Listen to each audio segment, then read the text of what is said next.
We're on. You all ready? Yep. Okay.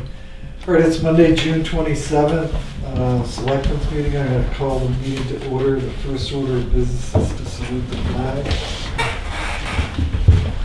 I pledge Allegiance to the flag of the United States of America and to the republic for which it stands, one nation, under God, indivisible, with liberty and justice for all. All right, is there any public input before we begin? I have none. Okay. I'm going to do a approval of the minutes first.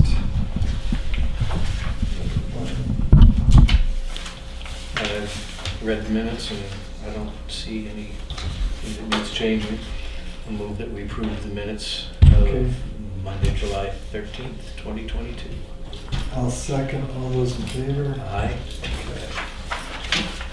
The next order of business is a public hearing on the change in the permit schedule for the building permit schedule for fees changed. Jack, you're up. What's changing? Pretty much all of them. So I don't know what you want to go over. I mean, it'll be online after the hearing. It's based on, they haven't been changed in 2012, I think. Okay, so they're just bringing them up to date where they should be. I mean, excuse me, electrical permit, plumbing permits have been $35. They're just changing them to $50. It's pretty much what other towns are, the same. Building permit, the way we do it, cost per square foot. Based on first floor, second floor, bringing those, not up to what it would cost to build now, but a little bit closer to what it should be based on inspections and all that. I mean, do a lot more inspections now than before on the same project. It's just everything is kind of staged now, just because people are waiting for things. So you're back and forth to the properties much more than it used to be.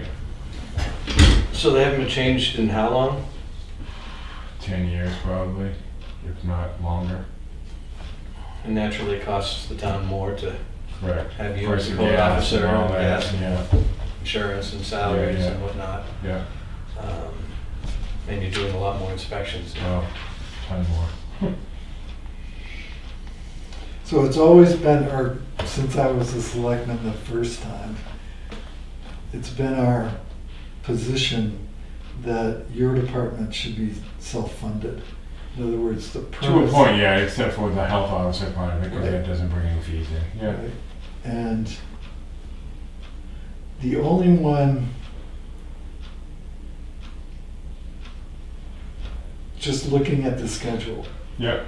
you're averaging between 20 and 30% increase on your fees, with the exception of a finished garage, Mm-hmm. which is a 50% increase. So,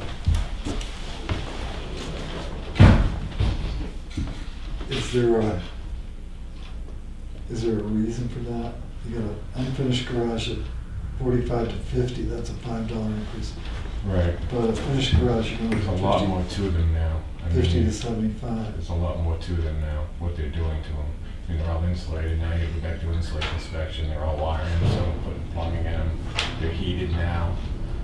So finished garages are essentially a house Almost, yeah. Yeah, with multiple stages of inspections. correct, So it's comparable to the second floor of a house, which correct. is, Yeah. was 75, it's kind of 100. All right, that's the only question I had. Is there any question from the audience? No. Anybody else? Okay, as I said, or as Jack said, these haven't changed in 10 years, and they're now more in line with permit fees in surrounding communities of the same size. So I'm going to make a motion that we approve the new building permit schedule of fees. A second? All those in favor? Aye. Aye. Okay. And as I mentioned before the meeting, This doesn't affect permits that have already been issued. No, I would say it would probably go into effect after July 1st, so. We can't retroactively charge people. Because they're gonna change a bunch of paperwork and also Candy's gonna do the stuff on the website, so I'll get that stuff tomorrow. Okay. Did you say July 1st? So we'll Yeah. say July To come into 1st. effect? Yeah, Okay.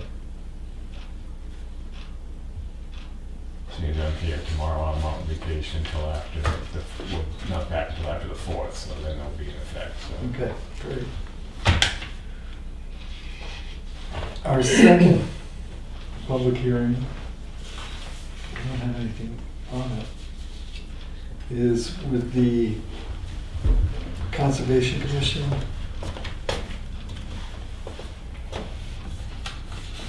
I'm just being dumb. It's okay.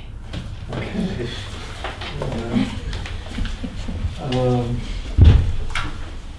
And this is a hearing to permit an opportunity for public comment on use of the Tuftonboro Conservation Fund to acquire tax map lot 52-127 for the purpose of conservation. That's the lot that is the outlet of Mirror Lake. It's a non-buildable lot, and the conservation fund that's enumerated here in the description is money raised through change of use or taking property out of current use. And there's a penalty involved in that, and the Conservation Commission gets a portion of that penalty. So it's not using funds out of the general budget. You want to talk about this, Steve?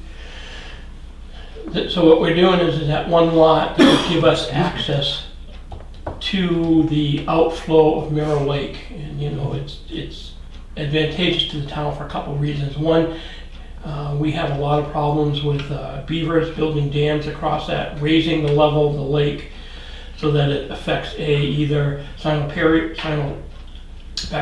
outbreaks or Lane Pond Road. The water gets too high and starts to undermine Lane Pond Road. We've had challenges getting access to that because we have to get owner's permission now to get down in there to get access to clean it out. So one of the main reasons that we're interested in preserving that is so that we have access to that, so that we can keep the lake at a reasonable level. So at that particular point in time, the town will have actually property that runs from Mirror Lake all the way down to Lake Winnipesaukee, because we own the lot on the other side of the road. And isn't there a dam involved in that? No. I thought there used to be a cement. I think there might be a cement, I can't remember, it's been so long. I think right now it's just a culvert that goes under the road, Chip. There's no Well, it dam. would have been back close to the lake. Well, there were dams. So once when we cleaned out the beaver dam, we did find cement blocks and styrofoam and Okay. kind of That's right. homemade, keep the level of the lake up type dam, but there's no physical dam structure in there that was put in there. Is any of the dredging or any work, can I use the word dredging? Sure. Is You can't do the work of dredging. but you Is use any the word. proposed dredging or anything that you are gonna do there gonna have any effect on the level, the lake No. level of Mirror Lake? The only thing that we're gonna do there is occasionally when the beavers build the dams, we'll just go in and break them down. There's no intention for us to go in and change the level of the lake by permanently dredging that stream out. No. Okay. Any other public comment? I just want to make one comment. You said there was no public funds being used for this project. No, I said there was no funds coming out of the general budget. Okay, but we, town, appropriated what, anywhere from $5,000 to $10,000 for the Conservation Commission to use to offset projects that they were going to do. It's not really an appropriation. What it is there was an enactment years and years ago that a portion of the penalty for taking land out of current use was going to get allocated to a specific fund called the Conservation Fund. Okay. All right, so I guess what I didn't understand, I said Steve was here, and they were looking for more money to do their extra project. I'm not talking about taking current use or anything else. Right. I'm just repeating what I thought I used to hear. Okay, so they increased their fund in the Conservation Commission, and I'm just commenting on your comment. Did it bring anything to light? Well, just to clarify it a little bit, they had come in originally and asked us to fund this project, the town to fund it through our general fund. And my response, and I think the board's response was, that's what we set the conservation fund up for, so let's use that money instead. I'm sure they're gonna come up with other projects that are, Okay, you know, but this was, I think it was $5,000. $5,000, yeah. So, okay, thank you. okay. Anything else? I'm all set. I think, I think as the board, we talked about this before the public hearing, and I think we're all in agreement that this is the right thing to do. So do you want to take a vote on this now? I'll make a motion that we approve the expending of money out of the Conservation Trust by the Conservation Commission for the purchase of this property. I'll second that. All those in favor? Aye. Aye. All right. So question for you, who are the new town attorneys that we can get going on this? This was our second hearing, so I guess we can go ahead and purchase the property now. The municipal group in Laconia. Yeah, I can get you there. yeah, Cammy will get you the information. Yeah, if you can get me the information, Candy, so I can get going on getting that Yep, purchased. okay. I'll Next- email it to you before I leave tonight. Thank you. Next item for consideration here is the police department.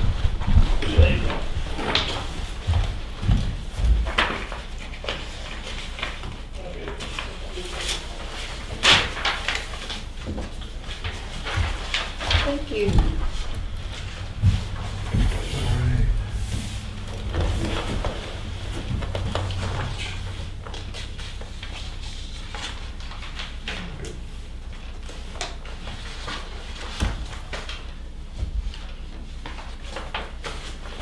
These are year-to-date numbers.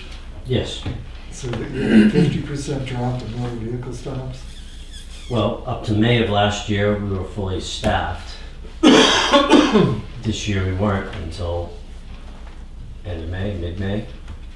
So So that's this is part of the- the difference. Okay, so this is the report for May, not June. Right, Okay. to so- the end of May. All right. Okay. So I know I talked before about the highway safety grant. There's a form we were going to discuss. And also highway safety gave an educational grant of $7,000. We have to do 5 events, educational events targeting certain groups. Either youth, like bike safety, we can do older drivers, we can target different, talking about the law and some target some different groups. So that was the other grant that came through.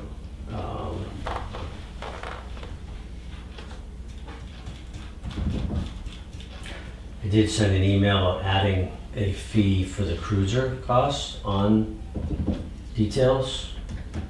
And you're no longer doing details at Campbell now? Yeah, we are. You're back doing Yes, it? Okay, we were off and now we're back. okay. It's, yeah, started up again. So you're gonna increase the vehicle charge on details? Yeah, right now we're at $75 an hour, including the vehicle. That gives us a few dollars towards the vehicle. I'd like to increase it to like 85, but make it 70 without a cruiser.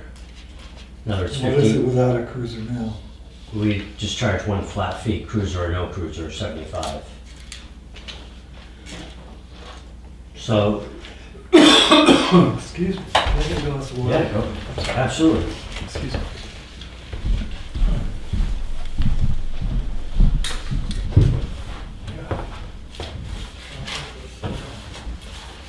All those things you just mentioned are right here in this. Oh, yeah.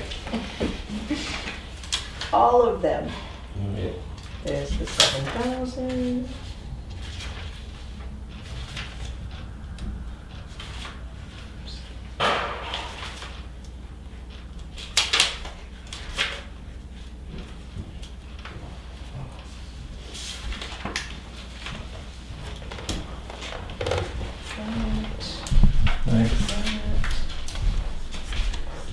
Thanks. Part of the reason for doing that is it shows our cost share when we do the speed grants. In other words, we're contributing that $15, if you will, towards the speed grant. It shows that we have a contribution and towards the speed grants. That's what that's about. So you're getting 75 an hour right now? Now, For yes. for total detail, including the vehicle? Yeah, because I don't, even if they say we don't need it, we're coming in vehicle, yes. Yeah. But even if it doesn't run, we still charge for the 75. And you wanna go to 85? Yeah. And what's the going rate out there on the market? That's probably about what it is. I think Wolf Bros, think about that, but they also pay their officers like 55. I don't know how they can afford to do that, but. Because. No, we don't have a separate rate of pay for detail, I hope. Yeah, we do. And what would it be? $40 an hour. What is their current rate of pay? And so we do $40. Wait a minute. It might be, you have to look at it. It might be 45. So if I take our pay is, Right. I add the cost of the retirement system, Yeah. then I add the cost of unemployment, workers' comp, all the insurances that we have to pay that are based upon your salary. That goes into that $75 an hour, plus it gives about 10 for the cruiser, I think, or 5 for the cruiser. Plus also allows a little bit of administrative cost for mailing letters and bills and all that stuff. Okay, so this is outside the hours that they're currently working. Yes, So you're gonna get 45 hours out of an officer? I mean, what would be the difference between just paying them overtime? well, for one officer it'd be more money, everybody else is less money. Okay, then let's pay overtime. Why should we, I'm not in favor of bonusing people unless we get to decide they've earned a bonus. Just because they're on a detail Yeah. doesn't mean they get more money. They're not helping us out any, they're not helping the community out any, they're working in detail. Mm-hmm. There's a big issue with the retirement system with these things as well, quite a while ago. That it just kept building the retirement benefit up to the point where you had state troopers that retiring with more. That was benefit than a spiking. judge. We have nobody that's going over 125% of their base. Well, I certainly hope not. No, we But don't. I'm wondering why are we paying a bonus on details? I just don't It's not understand. we're not paying a bonus. Well, if you're paying them more money than they normally would earn by the hour or. No, less. overtime. For most people, it's less. So we're paying them less than overtime? Yeah. Then we need to recalculate the whole thing then, don't we? It's not considered, your regular work hours. It's considered you're doing an outside job, if you will. Yeah, no, it isn't. You still have the uniform on, you're still driving our car. You still have signage on the side of the car that says Tufton Road PD. You haven't changed anything, Mm-hmm. so it isn't like you're off doing a side job. Especially like at Camp Belknap. Mm-hmm. And the town for this effort recoups $5 on the car, $5 an hour. you know, that's why I wanted to raise that up, but the other part Okay, is. so you raise that up, I haven't seen the pay schedule on these details. So if you raise it to 85, does that mean the town's now gonna get $15 for the car? Yeah, You say that. I haven't seen it though. all right, I'll break it out. Bring us a schedule. We can't, the only thing is I say we should have a steady one pay. Everybody does just one rate, no matter who's doing it. In other words, Yeah. Whether it's a sergeant or an officer, yeah, exactly, you get that pay. yeah. All right, I'll break it Yeah. down. I have to admit that I'm struggling with doing detail at Camp Belknap. Period. Well, I don't know that you can be picky and choosy about it. Well, there's litigation going on there, and sometimes police are called for either party Right. in these cases. And if we're being paid by one, couldn't that reflect negatively? If we're being paid by one of those parties? So like yesterday, we did a detail for the traffic to make sure we didn't have a problem with the road with the traffic, and it went fine. In fact, that we probably didn't need to be there, but we were. Today I did it because the security company is no longer having a security person there right now. I don't know where that's gonna go. And tomorrow it's gonna be a Wolfboro officer. I think the day after that's another Wolfboro officer. So is this a check-in day tomorrow or Nope. yesterday? Yesterday was arrival day, and everything went great. From what I was told, no issues. We'll see how it goes on pickup day. That's really the one that I think is a bigger issue. I did, last year when they started this, I said, I did the first drop-off day. I said, you really probably don't need an officer here at all, but they wanted it. Yeah. And they stopped. They just did their own last year, but this year they want officers. I don't know. I just think I think that, you're looking for mutual aid, and the police department's never get involved in that kind of thing. Yeah. It should be easy enough for the chief to say to Wolfboro, we can't work Belknap, can we trade with you for something else? We'll work some other camp down in Wolfboro or whatever. I think it's a conflict of interest for our police department to be doing detail at the Camp Belknap. There's going to be litigation. Our chief is going to be called as a witness. There is already. He's going to be called as I a was there witness. Monday and Tuesday. And there's going to be a conflict of interest called. So you're, excuse me, you're going to court on Monday? No, last Monday and Tuesday I was Oh. in court. Monday was on their civil case for a restraining order or a temporary Belknap's? injunction. Belknap got an injunction against Randy Owen. Right. They applied for that Monday. I went in to witness that because I'm prosecuting Randy Owen in a criminal charge involving Belknap, and he was representing himself, so he talked probably more than he should have, but he did talk and say some things But you were there for myself. I wasn't there for either party. I knew about But it as the chief of police. as a chief of police for myself. I went there because I'm prosecuting Right. the other case, and I knew that something may come up relative to that case, so that's why I was there Monday. Tuesday, I had to be there. It was a bail hearing that the camp had asked for. I objected to it. Defense objected to it. They still had But, the I mean, hearing. that goes to Bobby's point of that litigation on Tuesday, you were representing one party, Yeah. basically. And Bob sees it as a conflict. It could very well be a conflict. Absolutely. Um, Absolutely. Well, let's do this. The chief is gonna get us a schedule of his detail rate. And we'll contact our town attorney and see if there is in fact a conflict involved there. To get legal advice on it. Okay. I think that's all we can do.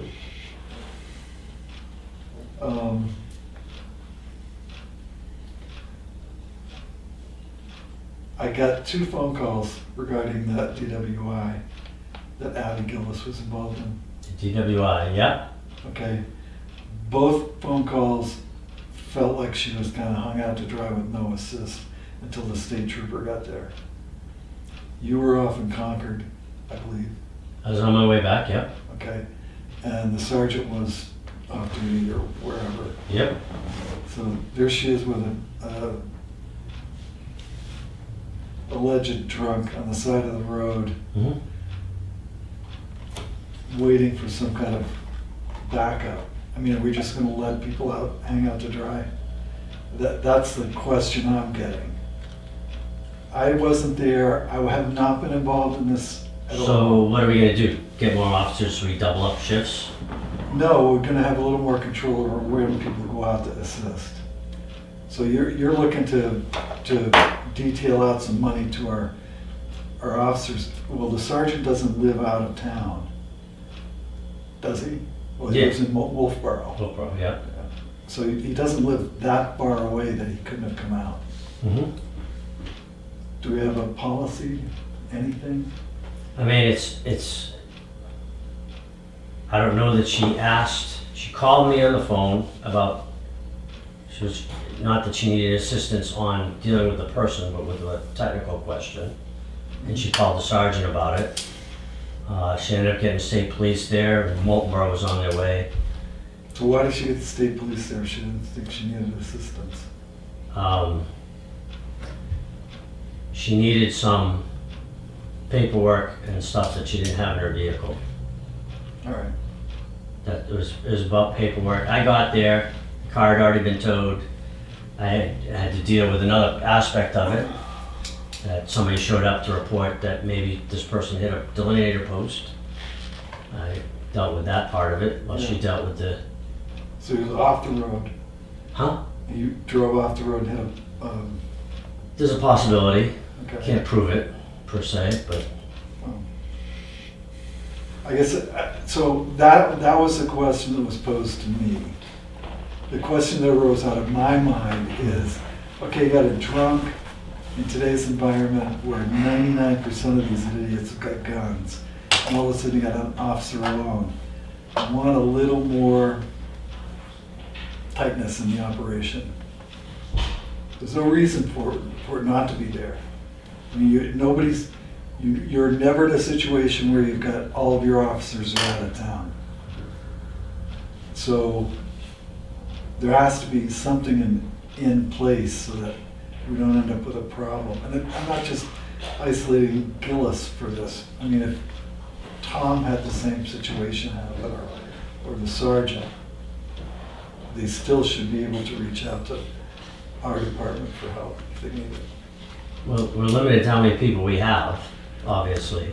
Yeah, you can go back and forth on that, chief, all you want. Yeah, You are not limited with the, geographically limited. That's not there. I understand. Your that. sergeant lives in Wolfboro. I understand He was that. off duty in Wolfboro. Not a long time off duty either, because I checked on that. Yeah, So review the call logs over at dispatch. yeah, Review all of that. And if you feel comfortable just leaving people out there to do that, that's your call.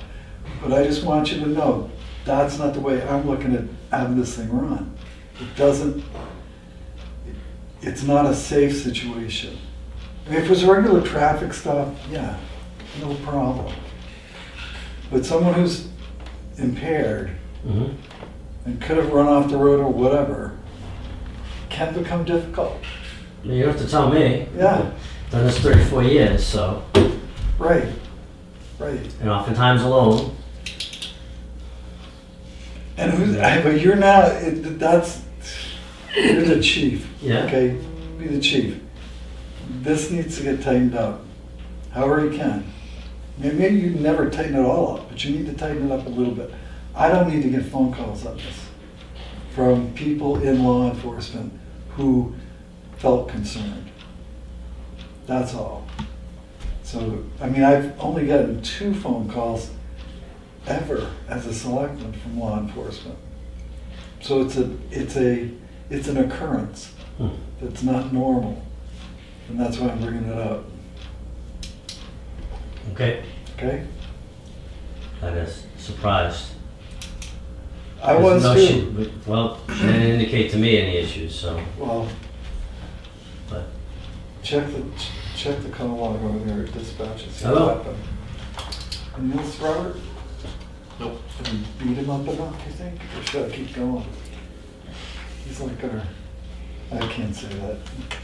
I was gonna say you're like our, Then you're gonna say it? I can't say it. Okay, I'm not gonna say it, but I was gonna say. Yeah, I was gonna say like. That's the way to say it. All right, thanks, chief.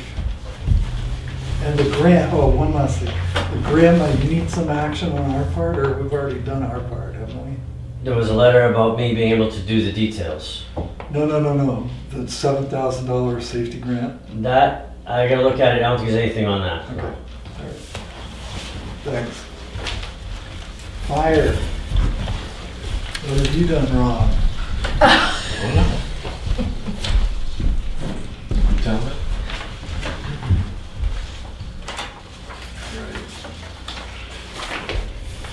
You sure you want to be here tonight, Dennis? Yeah, wait till I get to It makes me feel better, actually.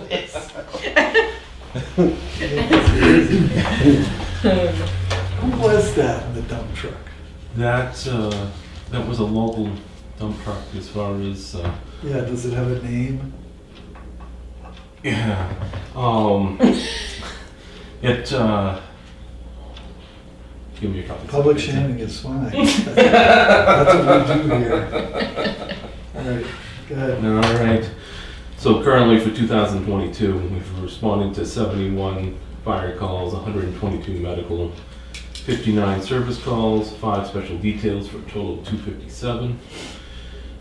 28 gas furnace inspections, 2 oil burner inspections, 1 wood pellet stove inspection, 23 life safety, for a total of 54.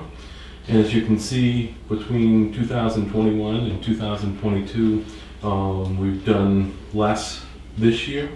And looking at the different calls and things from last year, I can see where, people being around a lot more as far as COVID, CO calls, as far as alarms and fire alarms and stuff. A lot of people were home a lot more. They had time on their hands. And it was drier last year than this year. I noticed that there was a lot of outside fires and things like that we haven't had so far this year. And luckily today we've had rain that it was getting pretty crispy Yeah. in different areas, but that's the difference that I was seeing there. The annual bike safety day went well between the fire and police department. All the students made it back to the school with just some minor issues as far as some spills and things with that. All the summer camps have had their life safety inspections for 2022. We're waiting for, and they all were in fairly good shape. We're waiting for notification from the camps of any of the corrections that were required. Car 1 went into Ed's Auto for brake repairs and a engine belt replacement on 6/6. Total was $670.08. How long are we keeping car 1? Car 1 is up for 2023. I believe that we are looking at switching utility 1 and car 1 as far as we changed the two because the car is getting a lot rustier and Is that yours, the yeah. Suburban? It has a lot more miles than the utility as far miles as, it has 109,000. Correct. It's a 2010. So it should have about 130,000. By the time that we're done. We're obviously keeping it up. We try to keep it in good working order because it's the vehicle that goes out the most on a day-to-day basis operation. And it gets quite a few miles put on it. But you spent $1,300, more than that. More than that, because $1,900, almost $2,000. for repairs and Right. but so obviously while it was in for brake repairs, we found a hydro booster that was leaking, and we immediately took it out of service because the leak seemed fairly substantial, and we were waiting for parts to come in, and once that was done, That was replaced for $630.71, and it went in on 6/22 for new tires. They were getting down to the area where they really needed to be replaced. That was $669.92. So right now it's in pretty decent shape. So come fall, when you come forward with your need for a warrant article for replacement of that car, we'll need to have a catalog of the repairs. Sure. that We went on have for the all last 3 we have all years. of that. Yeah, because this is like $100,000 car at this rate of Yep. pay. Right, and don't forget that it obviously had a new engine at 65,000 miles.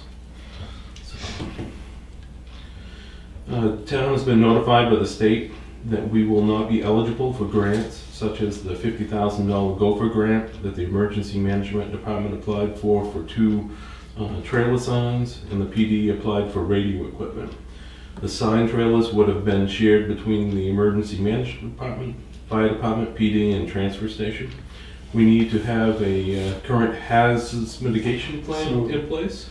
That did not get completed in time? We're still waiting for it from Lakes Region Planning Commission. Because I know that our office made a phone call over there explaining the dilemma. Yeah. I know that if you go a little bit further, Cami has made several inquiries, and I have also. Susan Slack is a representative from Lake Region Planning who has been doing it. It has not been readily returning our phone calls. So not having this hazardous mitigation plan costs us It costs you $50,000 in grants. grants? Yeah, upwards of $50,000. And that's never available again. Until we get this grant, until we get this plan in place, it's not going. Nothing will be. Let's say we available. have the plan in place tomorrow. Yeah, we can. We can reapply. We can apply for this grant, and Okay. they said by fall, as far as it goes. The And I deadline did tell was her that the deadline, they've extended the deadline to the 15th of July, correct? yes. I told her that she asked me when the deadline was, and I said July 1st. Yeah. So she's supposed to have it to me by July 1st. Okay, well, let's keep monitoring that. So we've been following up with that because Guy Pike, Selectman Pike, was on the committee that we were doing that, and he had asked a couple times of where we're at with it, and we tried to follow up, but they haven't been readily responsive for that.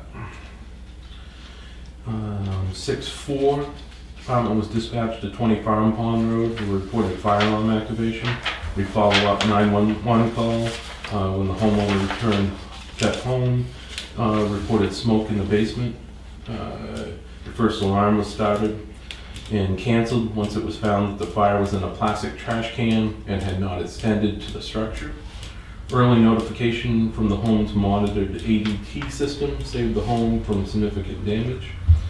If you're working with any type of rags with chemicals, please make sure that they're disposed of in a metal trash can with a lid or placed outside the home in a proper container. 6/16/2022, 12:26 a.m. we were dispatched for electrical fire on 48 Canyon Road. The issue was corrected by New Hampshire Co-op and an electrician on scene. Fire unit stood by until it could be confirmed that fire danger no longer existed. 6/22, 11:58 a.m.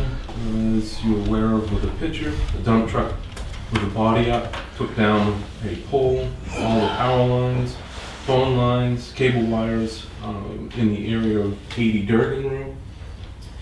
The fire department diverted traffic at the four corners and Chickville Road and Stillings Road until 4 p.m. Fire department remained on scene until the power lines were moved by Eversource. And we put Speedy Dry down on the leaking from the transformer.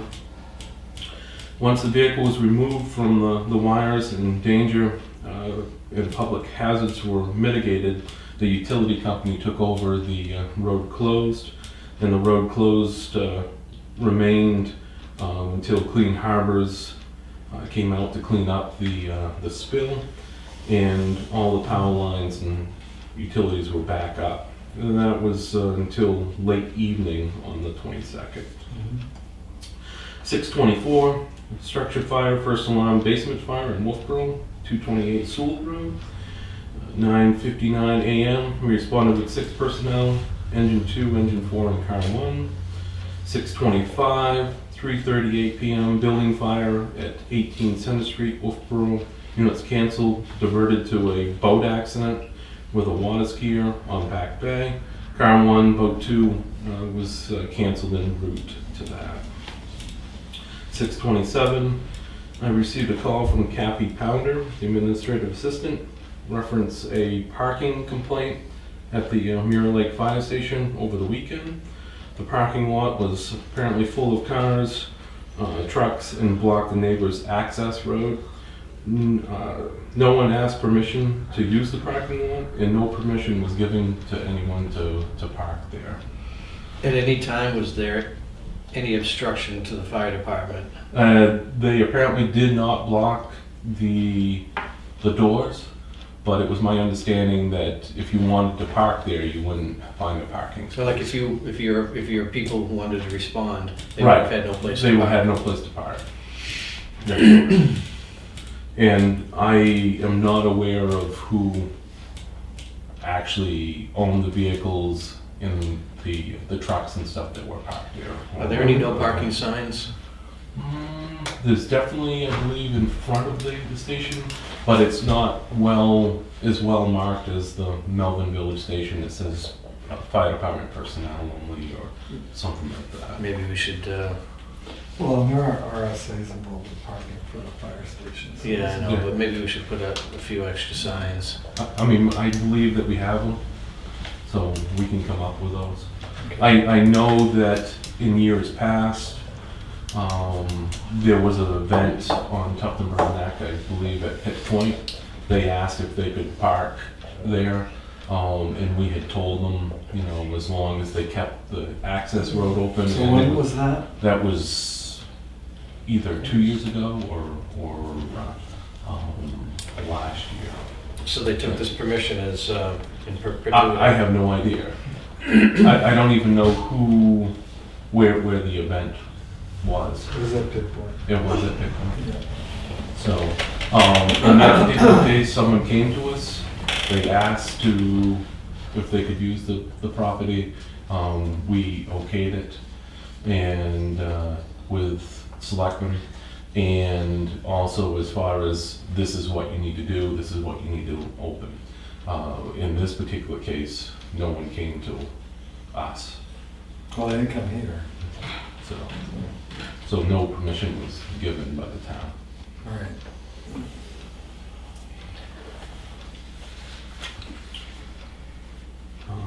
And we can work on the signage if that's something that needs to be done. I think that'd be a good idea.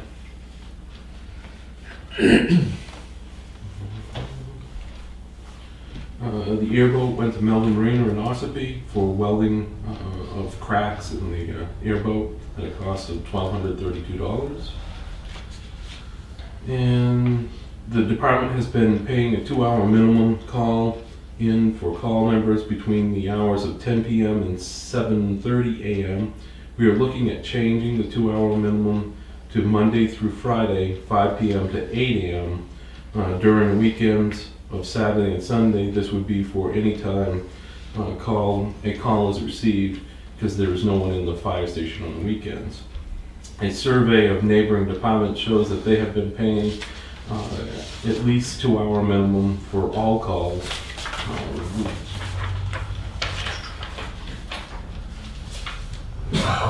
With the rates in gas prices and vehicle repairs, a 2-hour minimum may help the members to cover the cost of responding to calls. I do not see it helping to bring in more members to calls, but the members that are currently leaving their full-time jobs to cover emergency calls when needed. So basically, So it's gonna remain a 2-hour minimum. yes. It just, the hours the hour time is just changing. Monday through Friday, obviously, we have someone in the fire station or we have full-time people. I don't believe that it needs to have a 2-hour minimum, you know, during the hours that we have full-time people in the stations as far as it goes. But you're changing the start time to 5 p.m. from 10 p.m. Yes. Because there's no one at the station from 5 p.m., you know, until the 8 a.m. hours.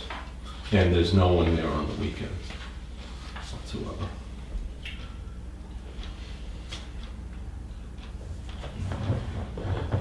Is that something that you're okay with? Yeah, you get to run the department. We don't get to run Yep. the retainers. Well, I think something like that is your budget. Sure. I don't see an issue. I don't see an issue with it being people coming in just so that they can get a 2-hour minimum as far as that goes. They seem to be there, they want to be there, and there was only one person that had mentioned, you know, is there a possibility of a gas stipend or something like that? But overall, I have not heard a thing from. The only thing that I've noticed, and I'm kind of questioning, is I'm seeing some overtime going out for people who are taking classes and whatnot. Am I correct? I don't know, I didn't look, but There's- I can. I've signed a few paychecks where there's been overtime, and there's been a note that these are for classes. I'm not sure that we should be paying overtime for people to go to classes. The only person that would get overtime for classes would be the captain, Captain Pike. Mm-hmm. And I don't believe that he's taken any classes lately. As far as timesheet, if he comes back in on Thursday nights, he would make overtime as far as it goes for coming back in for the trainings. Because he works 4 10-hour days, Monday through Friday, as far as it goes.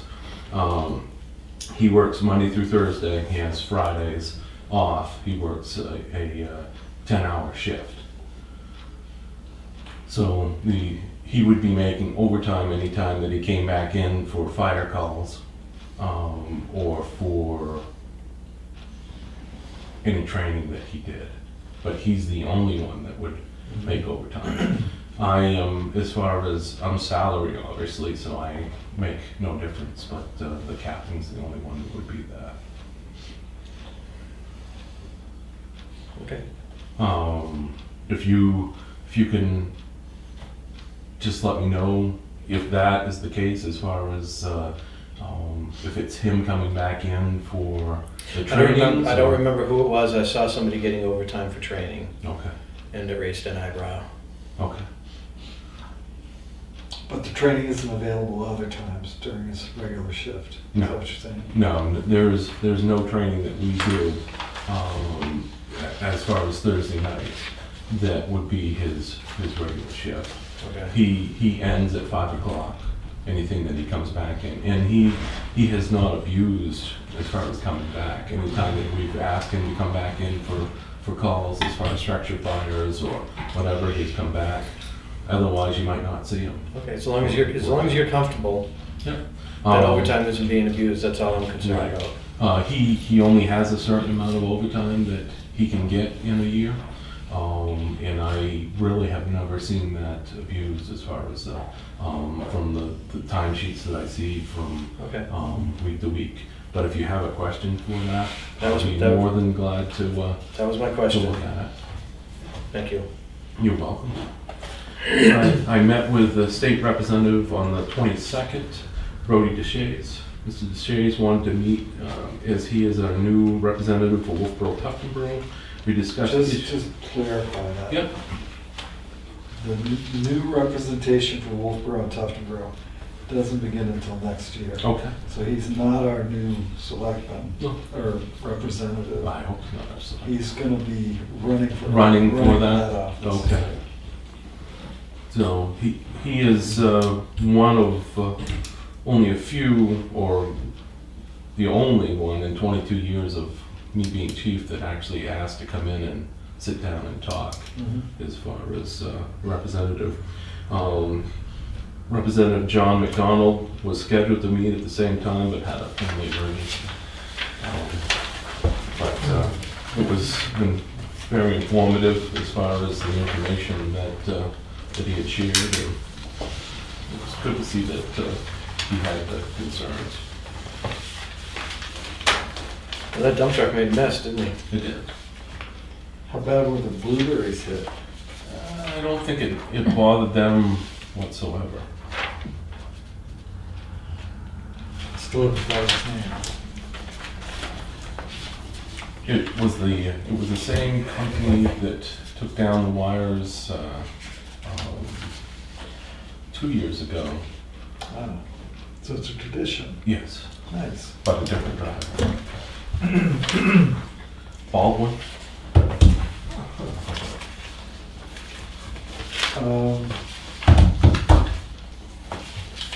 Island Days meeting, is it next week? July.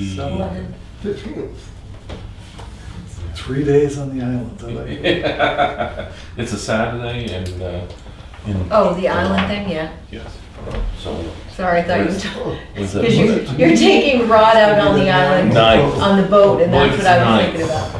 Okay. The boat is scheduled to take the selectmen and whoever else that needs to go out. Okay. We have a crew for that. What the weather says. When is that? The Nice. 9th, What time? It's all good. Rain jackets. donuts. What is we usually leave around 9 o'clock. 9 o'clock. Yeah. Captain Morgan's going to be taking you guys out. I'm going to be doing a detail at the. Captain Morgan. Yes. Early in the day for that. Yes. So it's 5 o'clock somewhere. Yes, you gotta love it. Yeah. And I'm going to be doing a detail at the church for traffic. Okay. And we do the same there. Anything else? Do you have anything further? Any further concerns? Thank you. Okay. Awesome. Thank you. Have a good day. You too. Transfer station.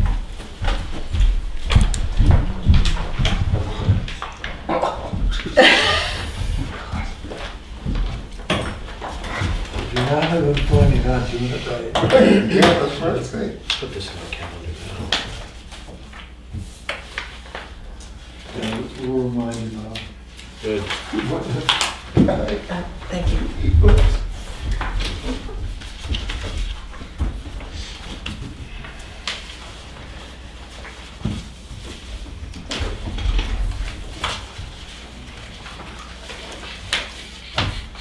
I don't know if you guys have got the picture, and I think Danny probably showed you the picture from.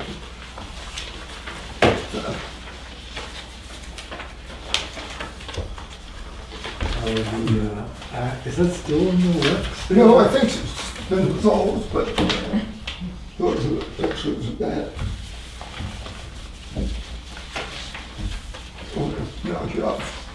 Knock you off the numbers, but I think we've seen that.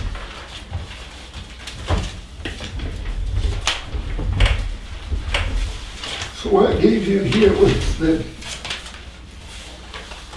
May numbers and the April numbers. The April numbers, I gave you the preliminary April numbers last meeting, but now I have the totals, and I finally got the totals from Waste Management for May numbers. So I have those for you too. Waste Management's been had a lot of employee issues, so they're kind of pretty much 3 to 4 weeks behind on everything. So we're having a hard time getting numbers and paperwork from them, but Can we view? this is what we had for April. So the end result was we balance started 13 for 25.50. And then In May, we ended up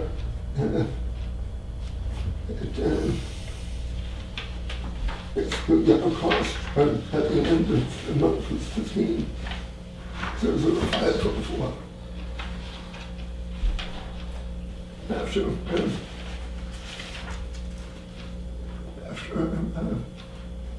see, So the, let me get your numbers backwards, Chris. well, we took in 10 to 808 Yeah, minus 25, 813 minus 10, 808 was 15, so it was 5. 15005. Yeah, That's in May. that's the rate, yeah. Okay. And then in April, we had 20, 20,000.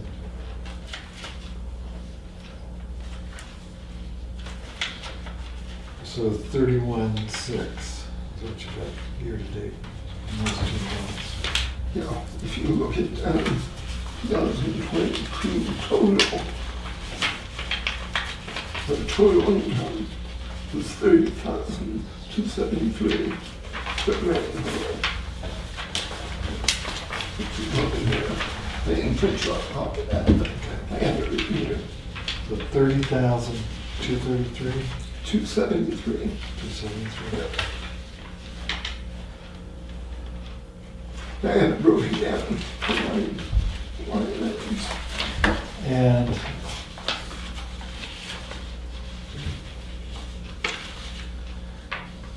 okay, I still haven't added the line that runs our year to date.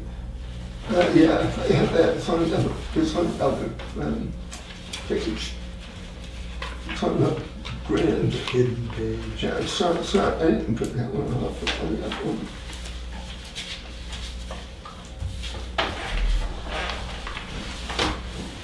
This is pretty much when,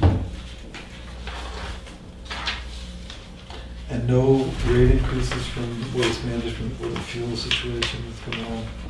yeah, no, no. And C&D appears to be constant. Yeah. Well, you're up to This is kind of, this is 18 pretty much what you, containers. that's pretty much year to date. I mean, right hand side of it. But individual year to date, I can show you this. If I print out that other sheet. And C&D stands for what? Construction and demolition. Construction and demolition. Yeah. So that's gone from 7 C&D containers in April, Yeah, we're at 17 in April. 17. We're right now, I think We're at that one. 21 in May. Yeah, and I think we're at 15 or 16 for this month right now. We'll have 4 more going out the door for the end of the week. And At least 4 more. This is what we were dealing with at the end of last month. That's basically what I wanted to talk to you about. This was our metal pile. Yeah, once you got quite a collection. This was our construction debris. And we had a backhoe that was down for 7 days, which basically crippled us. So we had 5 construction containers that we couldn't do anything with. We had to turn away contractors and tell them to come back. With those results, which is not our problem necessarily, but that's also income that we're not getting. Well, yeah, if you got no place to put it, you can't take it. Right, and with, not for nothing, it makes us look bad. We've got 5 containers in there, we can't do anything with. So what's the solution? Well,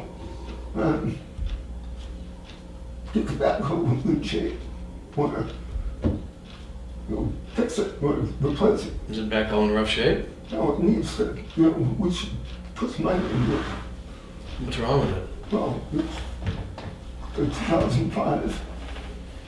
It needs probably some, probably, we can, do an overhaul of it. In case recommends about a $20,000 overhaul. How many hours are on it? About 4,000, over 4,000.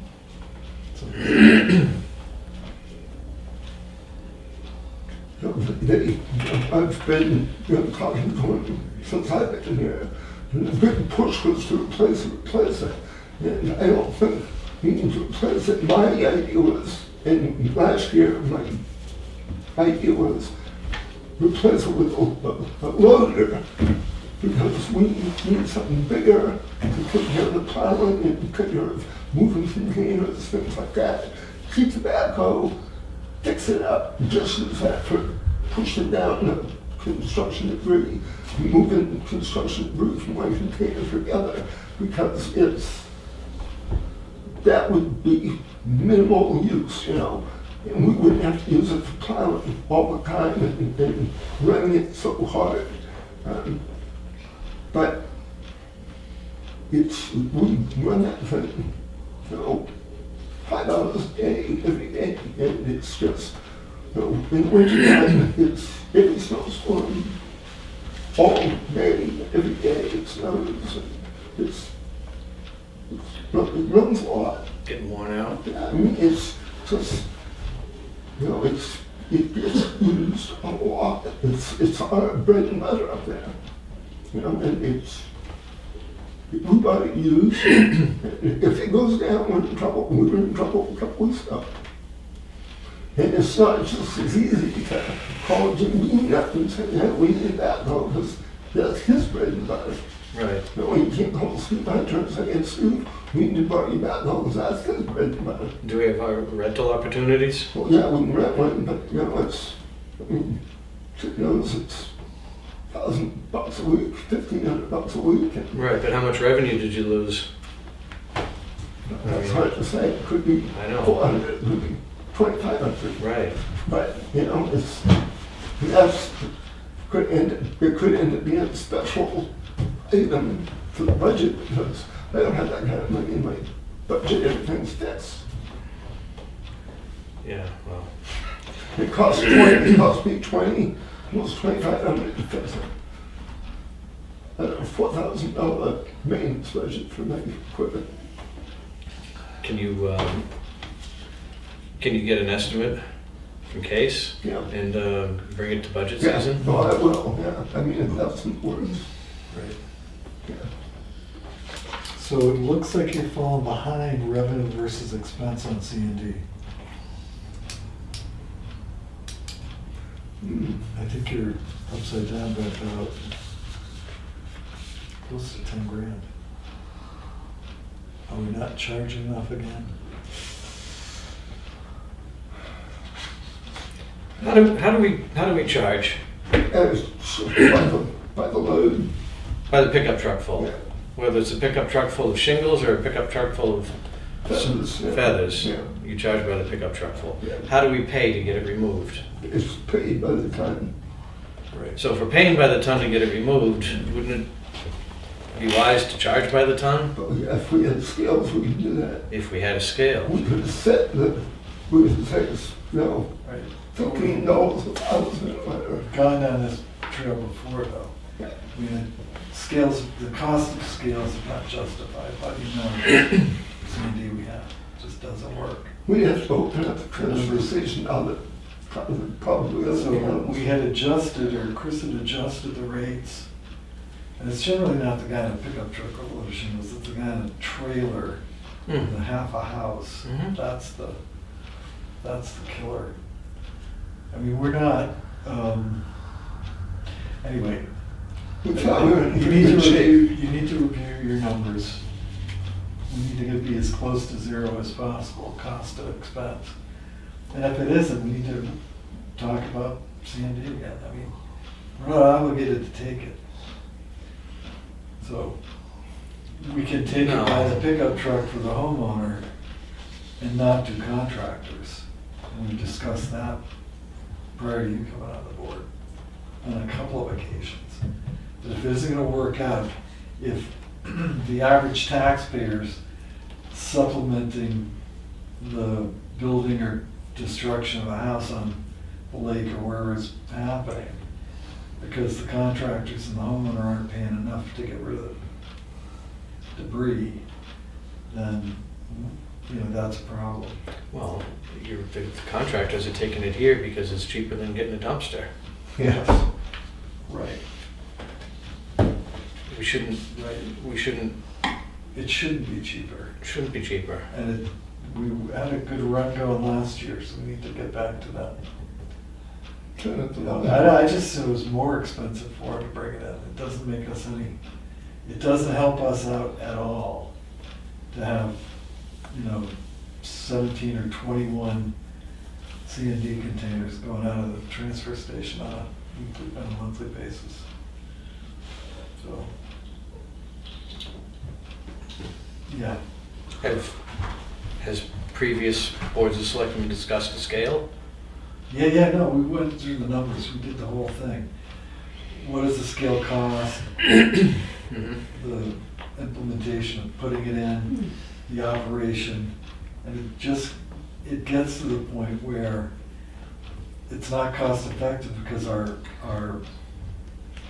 waste stream is limited, even though it seems big, because it feels big, but to maintain a $70,000, $120,000 scale,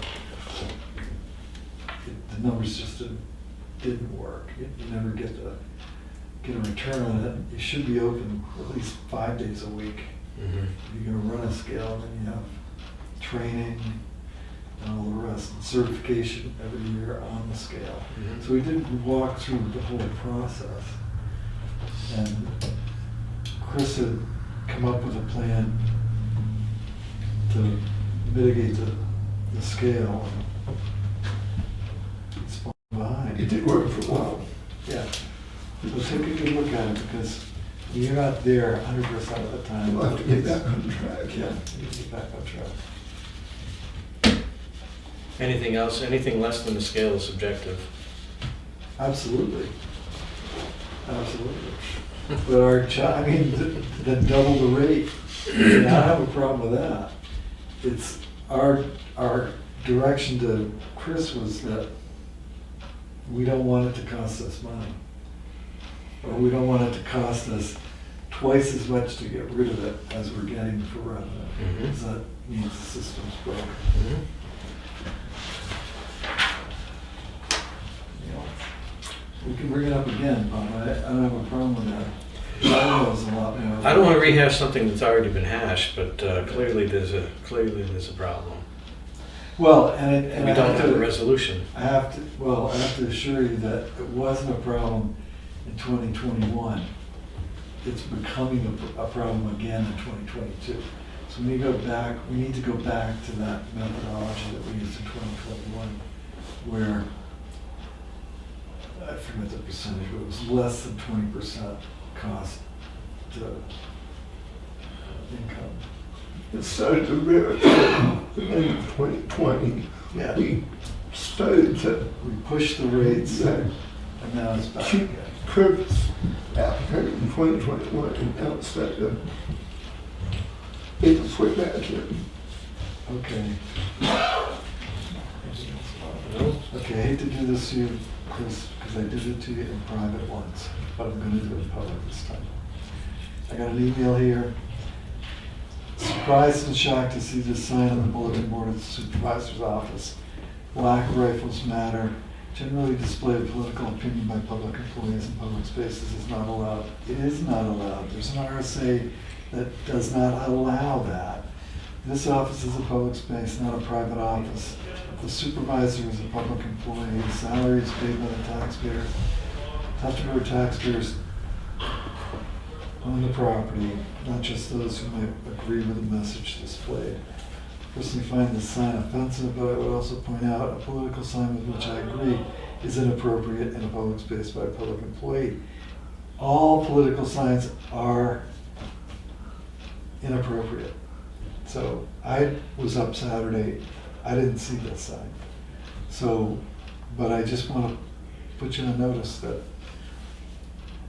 if we find that activity happening again, there's going to be one warning, and hopefully these people are brave enough to take responsibility for their actions. One warning, and then we're gonna fire people. Because I'm not gonna break the law up there, and it's not owned by one political party or another. It is public property. 50% of the people in Tuftonboro voted the other way from where these folks are voting. It's inappropriate behavior. I'm not gonna put up with it. Okay?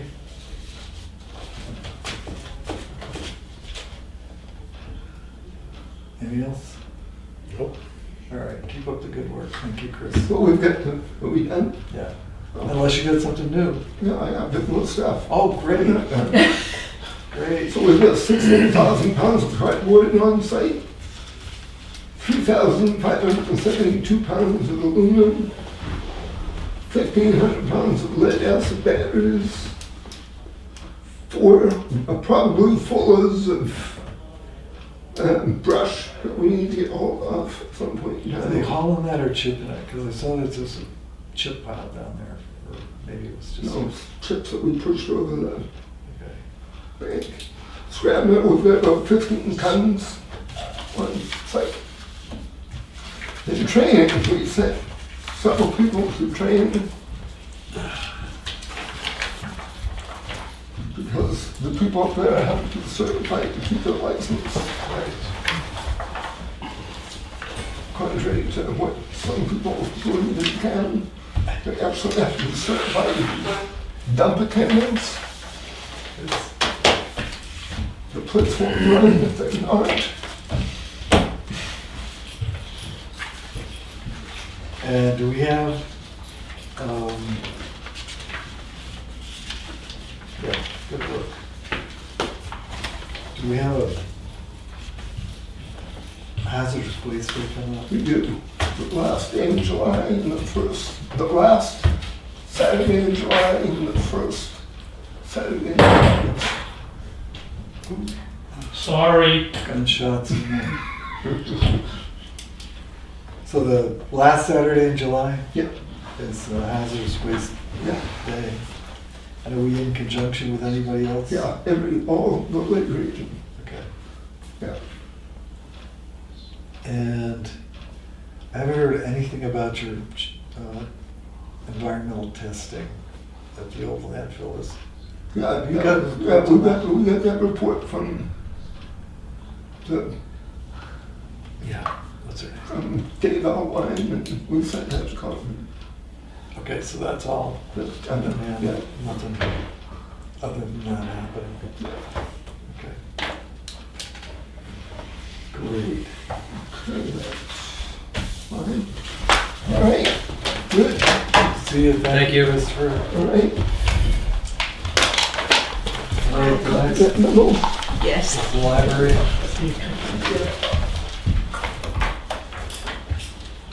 Do you want an extra one for? Yeah, Karen will take that. Do you want one for yourself or anyone? We can just put it right in that basket. Thank you.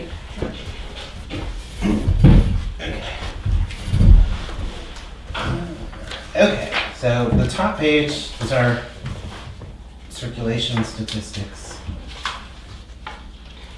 These are compiled monthly and presented at our trustees meeting. As soon as they see them, they're made available at the circulation desk and then they're posted on the internet. If you would like, I can send them up here. I don't know what, did you see them in the past when we sent them up? Or I haven't seen, but Kathy might have. I don't know if they got printed or just, I don't know. I think These they just got statistics? emailed. These are our monthly, yeah, statistics, circulation. I mean, it's everything, meeting reviews, income. Yeah, we used to get these. And then I can print these and bring them up here, just drop them off over there. Or just, I think you and I discussed having you come up quarterly Yeah, and just. Do you want it Yeah, just quarterly or- quarterly okay. report's fine. okay. So it's a little bit different this year than in previous years. I separated it, we used to do it total books and then everything else. I broke it down into total books, other materials, and digital resources, because digital resources are such a big component of it, and trends are shifting streaming platforms, especially with COVID. It's hard to see a trend for the last couple of years too, because COVID, I'm sure, had such an impact on circulation. It really had. Well, we also had construction in 2019. So part of 2019, we had construction. Right. We didn't do as much programming because building stuff was going on. Overall circulation has been pretty steady until you hit 2020, and then it drops down.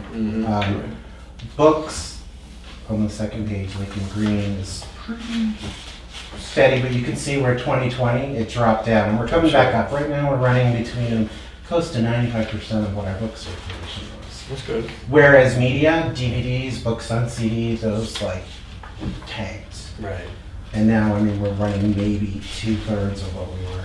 A lot of people went with COVID. A lot of people went to streaming platforms. A lot of streaming platforms have original content, and there are no DVDs. That being said, if you look at like our overall at the very right, so we have 2 streaming services where people can have access to free books and movies and TV shows. One is through the state library, that's Overdrive. The other one is Hoopla, that's an independent platform. So like the top one, it dropped down when we introduced Hoopla because people were kind of splitting their time between both. But now they've consistently gone back up. So how do these work, Overdrive and Hoopla? Is it just you have to be a Tuftonboro resident? Yeah. And you sign up through the library? Yep. Are you able to stream at home? Yeah. You don't have to come to the library and do it? No, we have people that entirely use these Stream in your resources. car if you want. Yeah. We have people stream from other locations. Cool. You don't even need to. The only thing that happens is every couple of years, the computer prompts us to confirm your contact information and make sure that you're still in town. Yep. So if your card goes into an expired status, waiting renewal, you can't access these resources. Okay. But yeah, you can do this anywhere. We have people that use these that we don't see in the library. There's no cost to the town, or is there? It's part of our annual collection budget. Okay. Because you're not charging people to use the service. No, these are free services. So like Overdrive is through the state library, so most of the libraries in the state use it. It's a consortium fee, so we pay one annual fee. And that's on a scale based on population, so larger libraries in busier towns pay a lot more, smaller libraries in smaller towns pay less. So it's based on usage. Hoopla is an entirely independent platform, which popularity on that grows every year. First few years it was paid for by private donations that we received. And now, because of its popularity and because of shifting trends to digital media as opposed to hard media, we've incorporated that into our collection budget. But combined overall on the last page, the trend is going up, whereas physical media is going down. Books are staying pretty close to what they were, so our major trend with COVID is just DVDs. We tanked, people just don't. They come in and ask us for like, oh, do you have this Oscar winner? And we're like, no, it was a Hulu original, it's not on DVD, so. But, so this is actually the past 10 years of circulation, so I'm very fond of charts and graphs. So you'll probably see more of it. That's fine. I think it's easier to. There's a nice representation. I think it's easier to see trends that way. Mm-hmm.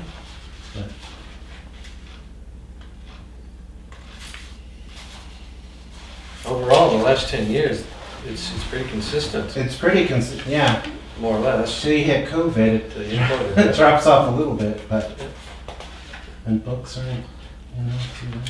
So the other thing with the new building is meeting room use. What gets used by the public, we used to average public use about 10 a month. Now it's about 30, so we're looking at 3 times the usage since we have the new meeting space. I've enjoyed it playing cribbage there all winter. Okay, you got it. Oh, good. Yeah, cribbage on it's Tuesday a great nights. space. Yeah. Yep.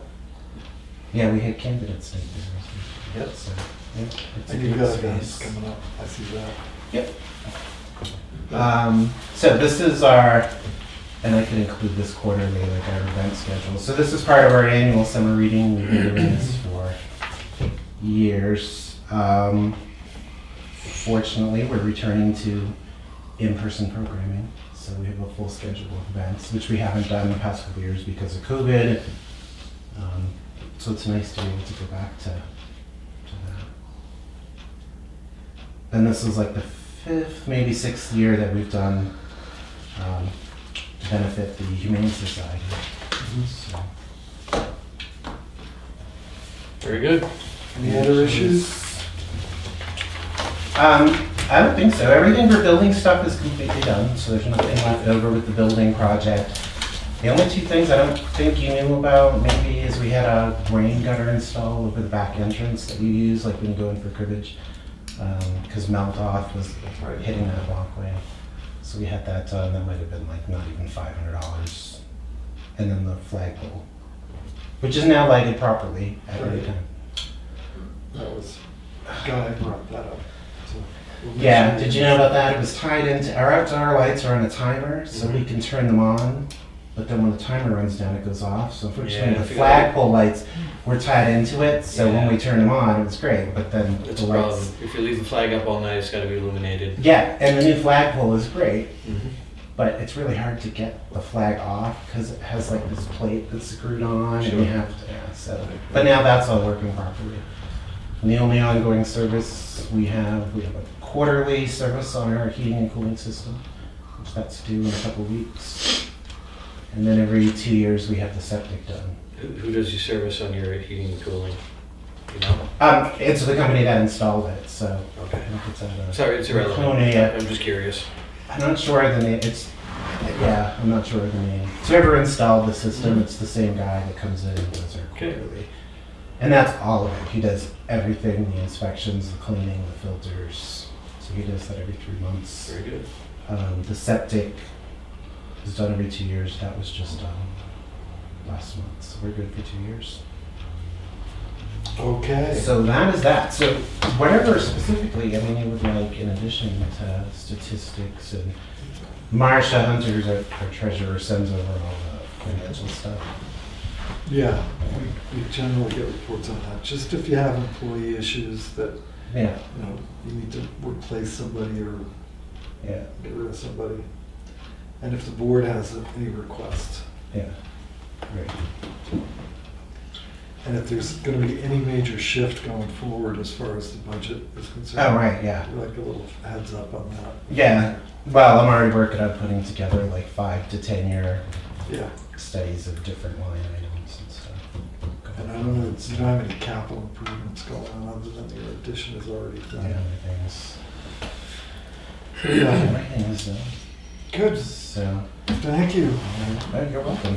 Thank you. Thanks for staying late. Oh, that's okay. I know I'm in Waltonboro now, so. Right. But, All right, Chuck Farrell. About the fireman squad. That guy was in here before me, though. Who? The fella? He's recording. Oh, okay. He's our videographer. Okay. I stopped in and saw Jack the other day. He said that he wanted to see me, so I have to apologize. I stopped in here around 3 o'clock from work, so I didn't really prepare a presentation, but I may be able to answer some questions. Yeah, I just said, and you didn't need to come in, because if you saw Chuck, I told you what you have to do. I saw the sign. That was go up. quite, I had some people yeah. ask me about that, and you really gotta go through planning board. I've been stopped too. Yeah. You just gotta go through the process. The process being It's called site plan review. for what exactly? Your For the business. sign? If I- Your business. Okay, which I'm fine to do, but I just wanted to maybe, I don't know if this makes a difference or not, so forgive me here for a second. We're a registered farm. Yeah. With that comes certain leniencies, I guess, and I can pull up the RSA. I don't know if this is pertinent or not. I'm just trying to head off. Anytime I hear you have to ask typically makes my hackles go up because a lot of times I don't like the answer. However, I was concerned that that was going to be deemed commercial somehow, which opens up a whole different. And that's a discussion you have with the planning board. But If it were just Yeah. a shop, then it's a non-conforming use in a residential area. Where you're a farm, Yeah. and I don't know how much of your product is outlet through that shop or whatever. Roughly 50%, so we're well within the. Yeah, but that's a whole discussion that you have with the planning board. Okay. As far as, that's when you're determining the site plan review aspects of it. Yeah. They have a lot of waiver power. They can waive things if the RSA allows it, or Okay. if the circumstances allow it. The concern brought to me was, signage. That sign was, the carpenters built that frame, Yeah. took that sign, and were surprising us at 9:30 on Saturday night. When I got home, I'm like, I'm not gonna hear about this on Sunday, but I am certainly gonna get a call, and surely I did. So I came right down and talked to Jack, and I'm going to, that sign is kind of a, it's a weird kind of shape. He says, Chuck, measure that thing, draw the thing, if it's, I can't remember what the square footage thing is, fits in that, then. Square feet or something. Yeah, which I doubt it's gonna fit in 6 square feet, but so be it. I'll put it on the barn or whatever. Yeah, I mean, and that's, once again, Yeah. that has to do with the planning board. If you want to go for a sign exception, that's Yeah. well within your purview. But the thing I just wanted to bring, just so you're aware of it when I show up here next time, is that I would be calling that a farm stand. This is going to seem like it's splitting hairs, I know, but follow me for just a second. I mean, maybe this isn't the venue for it, but because I years ago had this pissing match in Wolfboro with someone. I don't know if that's going to make a difference or not, but I'll give the planning board whatever they Yeah, ask just for. bring forward anything you think mitigates Okay. the issue. I mean, we've got farm stands around. I mean, Billy Stockman had one over here. Yeah. Although I think that was a pre-existing use, so. Yeah, they're around, they're totally consistent with, Right. with the neighborhood. And Yeah. But you just gotta go through the. Okay, which is fine. I want to get it's like through Lance Williams, just down the street. Yeah. And he's running his logging operation out of a residential neighborhood. But it's, you go through the process and it's a permitted use. You don't Okay. go through the process, then. All right, well, I really didn't think of that, or I'd have already been here. I really did slip through the cracks. I just thought, okay, I'm getting a building permit, I'm Right. done, but, okay. So do I just get with this lady and get on the next, No, you get with the planning board, which. oh, that's right, this is Selectmen, I'm sorry. Secretary of the. Susan Burnside. Susan. So, yeah, you can call Cammy and get Susan's. Does she have regular office hours here, or just? Once a week. She's usually here Mondays, Tuesdays, Wednesdays, in the morning till lunchtime. Okay, well, I'll try and catch her. If I don't this week. Yeah, just call her. She'll be in tomorrow, Okay. yeah. She usually comes in around 9 or 10. She'll get you an appointment. All right, and is that sign a suggestion, or is it like an RSA? Per order. It's per order of some sort. Yeah, I'm gonna have to send somebody else in there. Yeah, well, the selectmen here are nice, so, it doesn't go both ways. Okay. Is that it? That's it. Okay.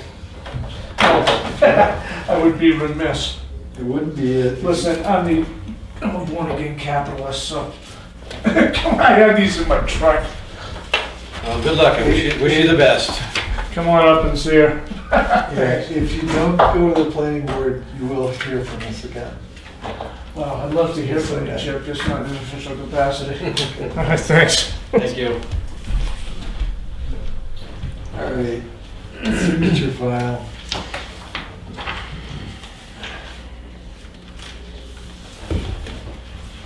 Chief was hovering around out there too, I don't know if you wanted to come in and see Does, He is- was. this again. I Is don't it- know. I'm getting out of Bagman's office, I think. Uh-huh. Why, do you want to get him? I told him you got two non-publics coming up. He was hovering, I don't know, it's up to you. 2 non-publics? well, Yeah, go, it's not gonna take that long. That's how I feel. Uh,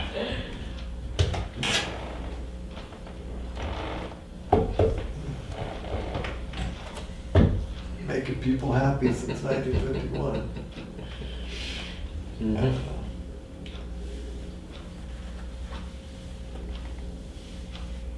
I was gonna, I probably shouldn't because it's gonna be recorded.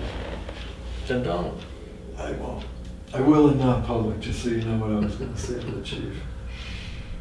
'Cause it should be non-public, actually.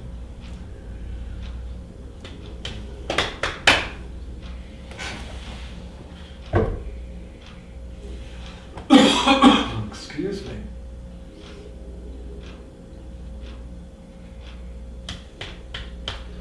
Anything colorful you have to say, Chip, just say blank. I'm sorry? I said, anything colorful you have to say, you just say blank. Yeah, I know. No, he's good. He's good? All right. All right. Moving on. So the first item for signature is a warrant for unlicensed dogs. And these are all the people who didn't license their dogs, and They're gonna it get a would be nasty. nice grant. if the dogs weren't bothered and the people were arrested, but they don't do it that way. So I'll make a motion that we sign this warrant. Second. All those in favor? Aye. Aye. And the next is an appointment of Gary Qua to be the on the master plan steering committee for the building, for the planning board. So moved. Second, all those in favor? Aye. And next is for Carol Bush to be on the master plan steering committee. So moved. I'll second, all those in favor? Aye.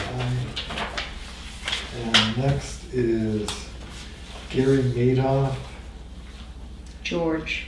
George Madoff, sorry. Sorry, the Madoff name, to be on the master plan steering committee. So moved. I'll second, all those in favor? Aye. Aye. The next is Matt Young to be on the master plan steering committee As an alternate. as an alternate. So moved. I'll second, all those in favor? Aye. Aye. Abatement recommendation, tax map block, lot 412438, Edger Lake. This was litigated at the Board of Tax and Land Appeals. The property owner prevailed in that litigation. And so we need to grant the abatement or take it to the Supreme Court. So, so we really had no choice. Oh, we haven't Right? always had a choice. Oh, We yeah, could go to the choice. Supreme Court. No, I'm not interested in spending attorney's fees to go to Supreme Court. Right. How much abatement dollar-wise are we talking? The total assessment change is $30,000 in 2019, $39,000 in 2020, and $39,100 in 2021. So $108,000 In evaluation, which in evaluation. which is probably Are we at 4? $120. What's our tax rate, local tax rate? 10.08. No, Oh. just the local rate. We can't abate the county of it. Oh yeah, what's the whole rate, $10? $10.08. $10.08, so it's $1,000, basically. So moved. I'll second, all those in favor? Aye. Aye. State Department of Revenue Administration asking us, will we be using Form PA 28? We've never used Form PA 28, which is a taxpayer inventory in accordance with RSA 74.4. We're not obligated to use it, and I can't honestly tell you what it entails, but we don't use it. So I'm gonna make a motion that we sign this form, will not use PA 28. Second. All those in favor? Aye. Aye. And Cammy, you'll put the contact person information on your form? Yes. Okay, and this is next is a right of burial for, Townhouse Cemetery Lot, CR, lot number 24.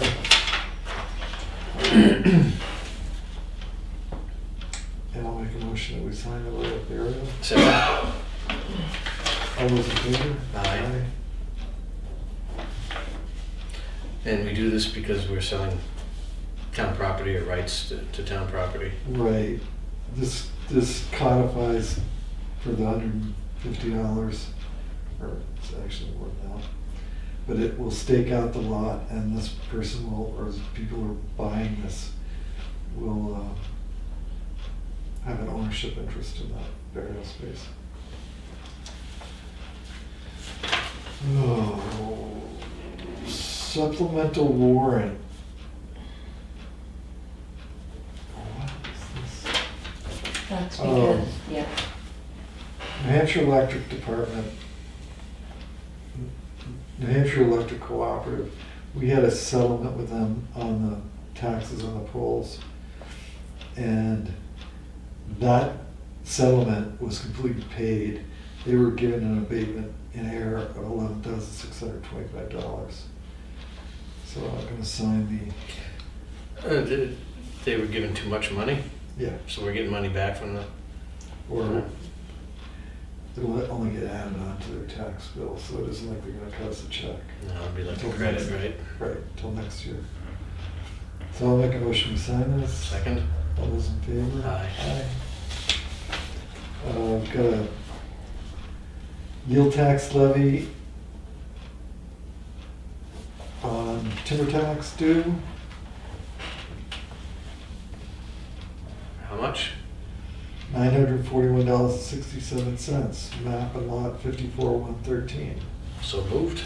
I'll second, all those in favor? Aye. And Two signatures.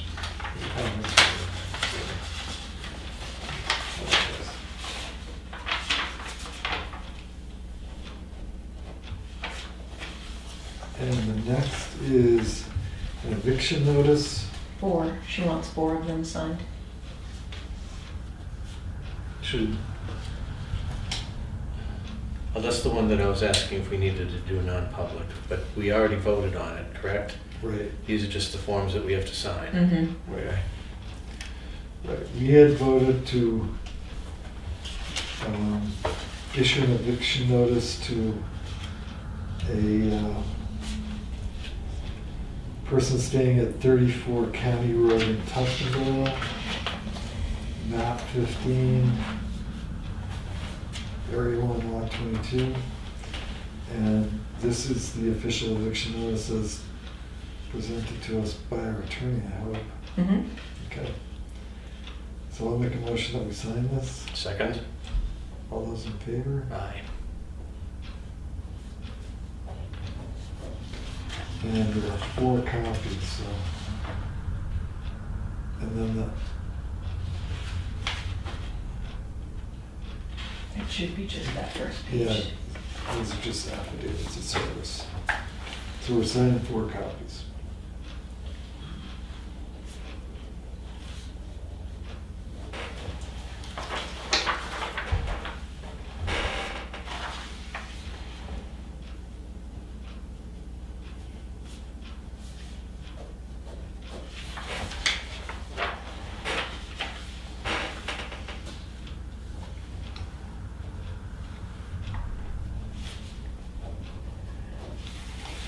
And the next item is a request for change in employee compensation for Hannah DeWitt, who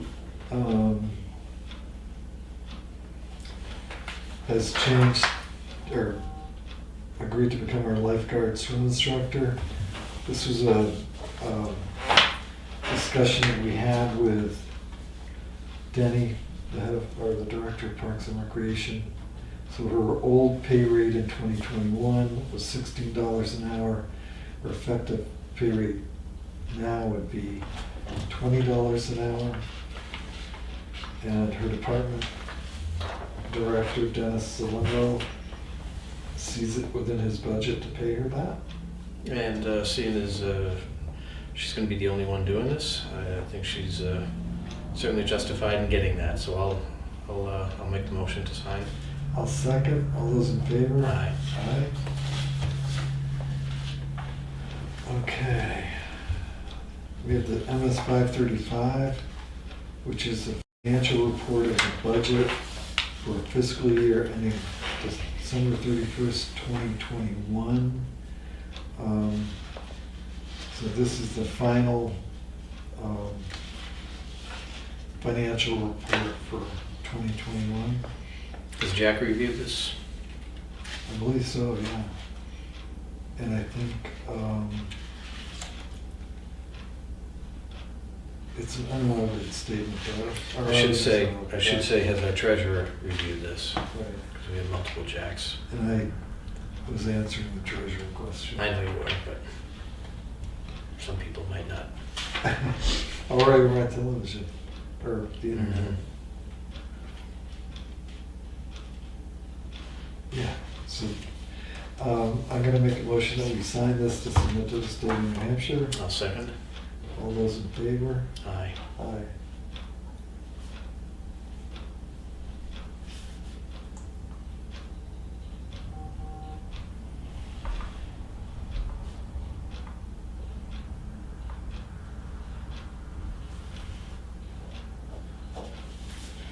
Okay. We've got 1, 2, 3, 4, 5. 5 letters of agreement with HEB engineers for services rendered in the event that we are awarded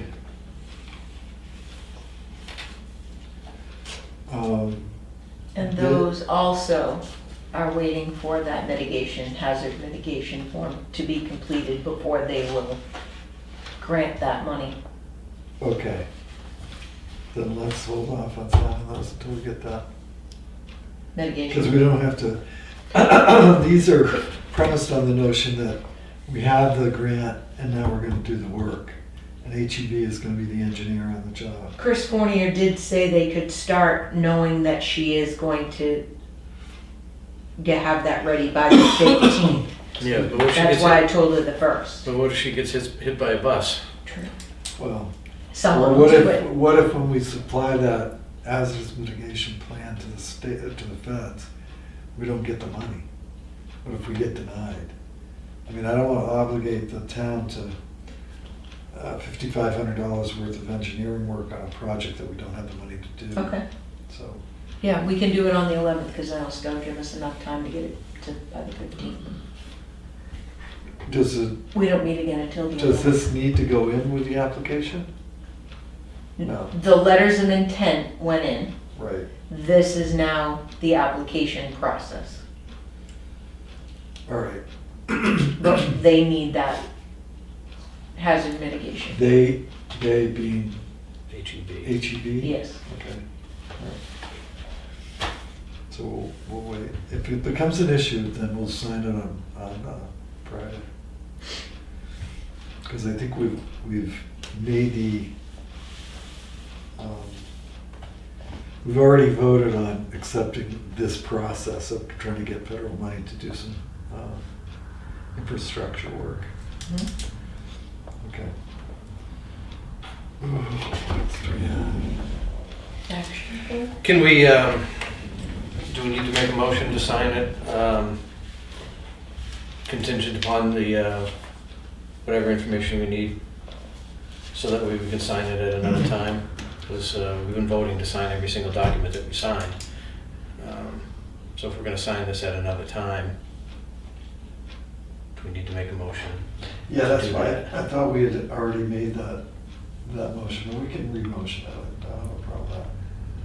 So I'll make a motion that we sign the 4 letters of agreement. Five. FEMA HMGP hazardous mitigation grant program. One for Ledge Hill Road culvert, one for Sodom Road, one for Curtis Road, one for Union Wharf Road culverts, and one for Canaan Road culverts. That's 5, not 4.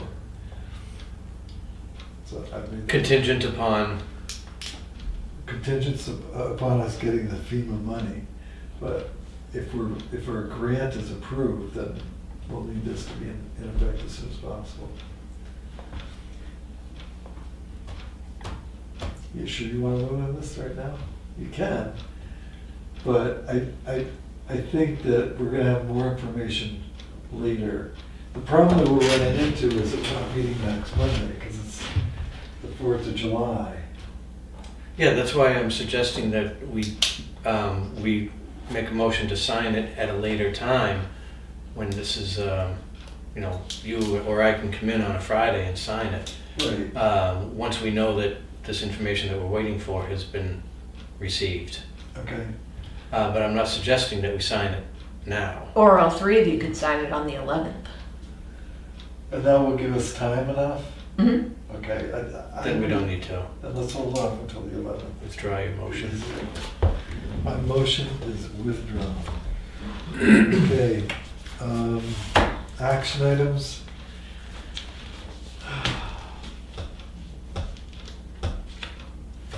Okay, the Mirror Lake Protective Association membership is $25. I don't know that we've ever been a member. Are we a member? I don't know. I asked Kathy and she didn't know, and I don't ever remember being Okay. a member. The letter in right in the front, it says somewhere about we look forward to your continued support or something like that. Neighbor. Yeah. But it doesn't seem to be directed Yeah, at I us. think it was just a blanket letter to anybody that talked to. So I'm not prepared. We don't have $25 in our budget for this.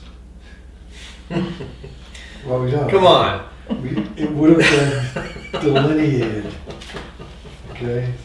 We find money for other things. Yeah, we could find money for it, but generally speaking, when we're asked for donations, it's delineated in our budget. Okay. The Lakes Region Planning Commission is soliciting projects for its member municipalities for the 10-year transportation improvement plan. Hopefully, HEB has also got a copy of that. Andrew Shigori. FEMA has released a memo regarding the ongoing COVID-19 disaster and public assistance progress, success, and next steps. Below is a summary of the changes and new deadlines being implemented. FEMA has established a deadline of 7/1/22 to submit requests for public assistance. I don't know, has he submitted for public assistance? I don't know. Okay, and then there's another deadline of December 31st.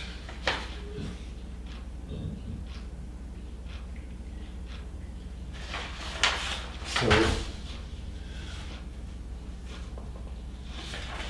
I don't know what we would need. I mean, I think we just go into the well for something.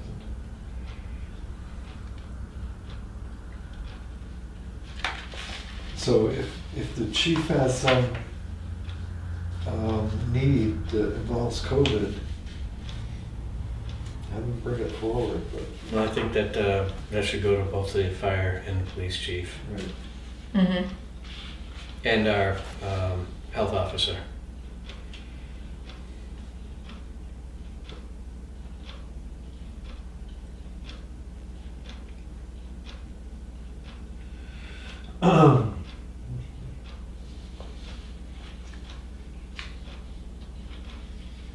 So the next item is an email chain on from Heather Dunkerley to our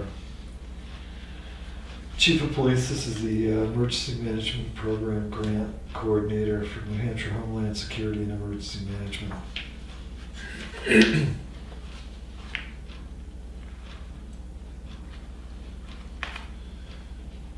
So that's an ongoing discussion.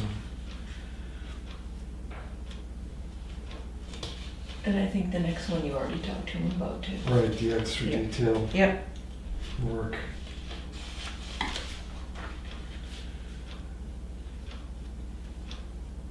Okay, the new police station, we've got a questionnaire from the USDA. And I can complete them for you, but I've completed everything else, and the 2 employees from I had Jamie complete one and I had Roberta complete one. Yeah. And they want 2 members of the board to complete them. So if you want to do it yourself, you're welcome to, or I can do it for you. I have them filled out, and then I'm like, I better just ask them, maybe they want to do it themselves. Their compliance So it's questions. just one page? Yep, I'll sit down and do it. okay. So questions like, how long have you served on the board? Yeah. Does the board routinely advertise or make public announcements or perform community outreach regarding vacant positions? How many vacant positions filled? Are you aware of the civil rights law that this program operates under? So it's pretty basic So if stuff. you want to fill one out, then Bob can fill the other one out. Because you'll Are have there different, yeah, I need 2. There's 3 here, they're both right here, look. Oh, they're both the same. Yes. Okay. Because you've been on the board less time than Chip, so it's gonna be different answers. There you go. Okay, and Correspondence? okay, the next item is correspondence. And we've got an Eversource New Hampshire electric rate update. I don't know how many people have Eversource for their electricity, but there hopefully is some. We don't have Eversource here, do we? At the town office? No, we haven't. No, I don't know why it says New Hampshire, it says Eversource New Hampshire Electric. They have Eversource down by Zadia. Oh. Yeah, but up there, 4 Corners. Okay, then a FEMA risk map, discovery meeting, follow-up, Varney Engineering, what is Varney Engineering? Jesus, I don't know what Varney Engineering.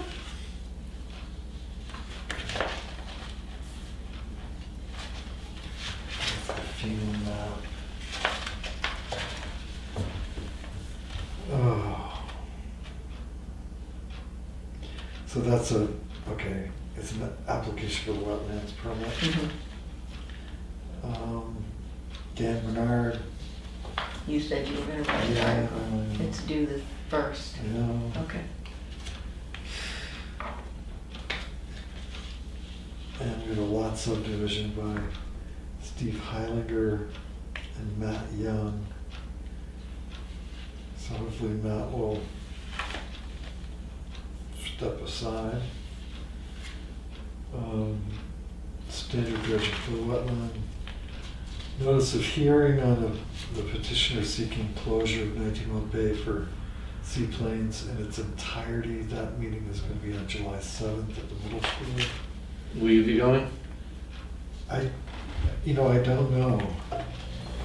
Susan actually called them today and to find out if they were gonna be here, and I'm like, there's no way they can be here. She said that they'd had 200 people sign the petition that are gonna be there, so Yeah. it's gonna be a big Do we need to be in support or not in support of that as a board? No. No? Well, we don't have any standing. The lake It's a state issue. is a state issue. And, yeah, I suppose the town owns some property on the lake. But short of some sort of public referendum that we might have asked, we don't have it, that our legislative body hasn't told us to go represent them Mm-hmm. in this setting. And I think we're in a particular spot because the peer is a totally different question, if you will. So this question is, can he land on the lake? Or anyone to land on the lake? I'm just picking him out because he's the guy that Mm-hmm. wanted to do it. The next issue is where do they pull in once they've landed on the lake? And, so that brings the pier into the question. So, I suppose if you want to go and observe, I just don't know whether, we haven't voted as a board. I don't think we're going to have the opportunity as a board on a position one way or the other. So, I mean, I'd like to attend. I'm very, very interested in this. And I have my own personal opinion. yeah, we have to make it abundantly clear that it's your personal opinion because the board hasn't formed an opinion yet. So if you decide you're going to testify at the hearing, then you have to say I'm testifying as a citizen of Tuftonboro, not as the selectman. Okay. Because the Board of Selectmen have not made, taken a vote for a position one way or the other on this. Okay. As far as landing on the lake, which is the question. Where is it and when is it? It is on July 7th, 7 p.m. at the Tuftonboro Central School Gymnasium, 205 Middle Road. Okay. The next is a police and standard training notice of course completion by Adam Gillis. Board of Adjustments notice that hereby given that a hearing will be held on Wednesday, June 29th. With regard to a patio.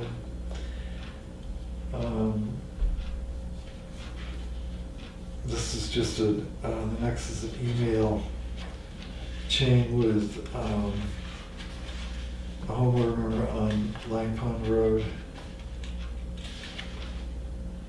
These are the speed signs and no parking signs. The chief of police is handling that. The next is the same party talking about electronic speed signs. The next is certification of achievement by Tom LaFave of Police Academy. Police standards and training. Council course completion by Abby Gillis.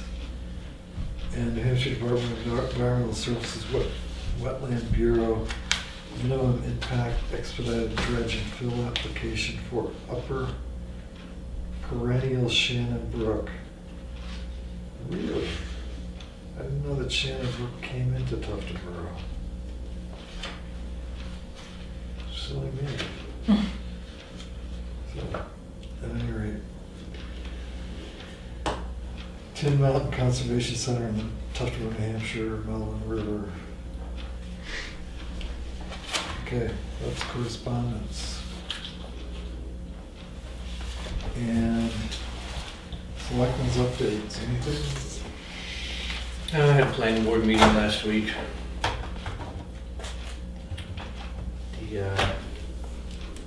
What was formerly the Pine Cone. The new applicants came in. These are your signatures. The applicants came in and applied to do some restructuring of their parking and patio areas, which was approved. Varney came in for a preliminary discussion about some lots in Mountain Shadows, which was, well, there was nothing to approve, it was just a preliminary discussion. And someone else came in. Farm Island subdivision wanted to extend their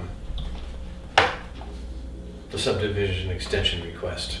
They're permitted to have this, which the subdivision permit, which expires this year, and they don't see anything happening, so they asked to have it extended. It was granted. There was a boundary line adjustment between Lance Williams and Glenn Cordelli.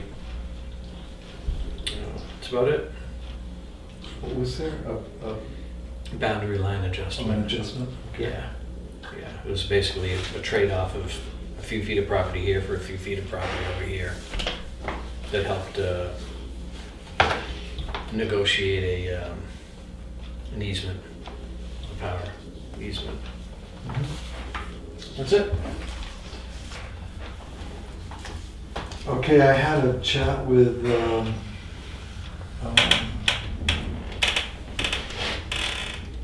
who was it? Our engineer. Tyler Phillips. So, and I'll talk to you about that in our non-public. Okay, good. Yeah, I wanted to talk to you about something about that too. Okay. And I think I've covered everything in the meeting, because we had all our department heads, or a lot of our department heads in. That's about it. Okay. Any public input at the end? My turn. Oh, your turn, go ahead. We want to have a flu clinic, Oh, right. and Kathy said we need 30 people signed up prior to the date that we want to have it. And is it okay if we advertise? You're gonna have to, because we don't have 30 employees, so you're gonna have to get some outside people. Okay. So, Yeah, but we we've can had- advertise for it is what she wants to We've know. had flu clinics in the past. Okay. How about you? I get it free at the nursing home every year. Right, it's not, you're not obligated to get it here, it's just, do you want to? But if it would help to increase the number, I'll get it here as long as I don't have to pay for it. No. Okay. I have insurance, so yeah, you can put me down as a number. I don't care where I get it, as long as I get it. We just want to know, can we advertise in the paper is what she wants to know. Yeah, you can. Okay. Every year I've gotten the flu shot, I haven't got sick, so I think there's any connection there. maybe. I put deer whistles on my bike. Haven't hit a deer yet. Anything else? No. Quick comment, Public input? no meeting next week at all. You're not gonna come in on Tuesday. The whole week is off, right? That's what I've heard. Just verifying it, that's all I gotta do. Unless something Major comes major up. happens, We'll be back on the 11th. we'll be back on the 11th. Just I something- decided to go to that thing on July 7th at the school. Do I need an invite or is that just open No, for no, the public? it's a publicly noticed event. Okay. Yep.